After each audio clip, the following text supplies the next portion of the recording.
sóoraale li nekk ci poosu nit ñi booy wax di sóoraale xar kanam yi lay xool di ree pour nga wax lu normal dafay jafe. damay wax ni waxkat yi am nañ part de responsabilité yu rëy. nit duñ la tàntal ne la waxal ngay wax li neex nit ñi sooy wax dangay wax li neex borom bi subhanahu wa taala say wax pour mu egg ci kàttanu borom bi lay yeggee.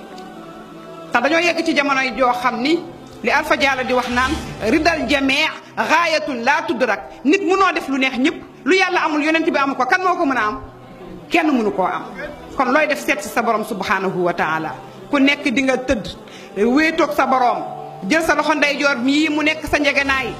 Munkar ak Nakiir ñëw laaj la ñu audité la kenn du la fa fekk kenn du la jëlal intervention.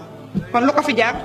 dërëm bi da nga koy lekk mu jeex sañse bi da nga koy sumuraab oto bi da nga koy dawal kër gi da nga fay génn du yàgg kon lu ko fi jaar. yàlla nee na ñi nga xam ne du ñu utal yàlla ndend yàlla kenn du ko utal moroom benn yàlla moo fi nekk mooy def mooy dindi mooy fale mooy folle qulillahumma malikal mulki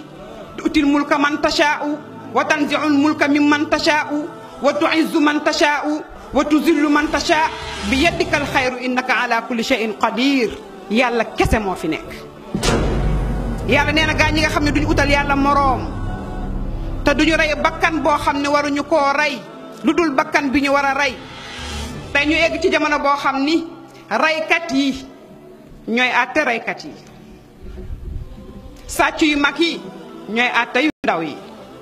egg si ci jamono boo xam ni waxkatu dëgg yi imaam yi la ñuy jël di tëj bàyyi ñi nga xam ni chaque jour ñu wax ci pénc loo xam ni moo raw ka ñuy jiiñ ne terroriste la mu def ñu toog di ko seetaan tey Sénégal boobu la ñu toll. nee naa Sénégal damaa defe ni dañuy bëgg a am problème jël suñu ay imaam di tëj jël ay nit ñu baax di taqal lii aw nit bañ ko defee yàlla daf leen a alak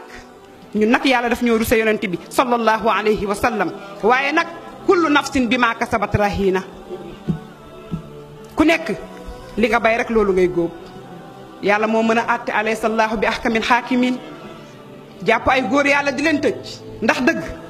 ndax def say discours say waxtaan ñu jël ko teg seetaan xool na yow sa wax dafa ëpp li muy wax mooy di sensibiliser ndaw ñi di leen xirtal ci diine ñu ne terroriste nga te ñuy rey ay nit Fallou Sène bi faatu barki démb kan moo ko rey kan moo ko rey lu fan lay mujj fenn ñu jël ab imaam tëj ay jël ay imaam tëj ban Sénégal la ñu toll. léeg-léeg nga àtte nit àtte boo xam ne rey ko sax moo ko gën magum jëm nga ne da nga koy tëj 30 ans te mu dem ba nekk mag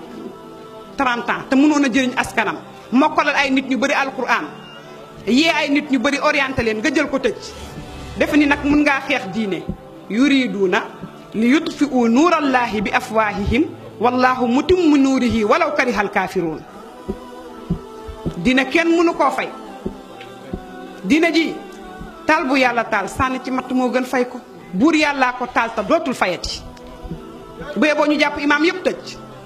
dëgg rek la ñuy wax incha allah te diine moo fi njëkk te moo fi mujj yàlla jàngal nañu ko yonent bi wax nañu ko badaal islaamu gariban wa sa yaudu gariban kama badaa mais fa tuuba lil guraba islam bi muy commencé daatu mu ranke ñu jàpp saxaaba yi di rey ñii ñu jàpp di leen fiiriir comme ni ñuy fiiriiree jën yonent bi di xool jàpp waa kër yaasir lakk ba yonent bi ñaanal leen ñaan gu rëy googu sobran ala yaasir fa inna mawidakumul janna loolu la ñuy wax suñu imaam ndaw dañ koy wax ne ko muñal yàllaa ngi ñëw ak mbaax mbaaxam te yàlla nag am na ñu baax ñu fi nekk ñu mel ne ay maître ma soxna kan di ko défendre ak ñeneen ñoo xam ne ñu ngi koy défendre dëgg rek moom mooy mujj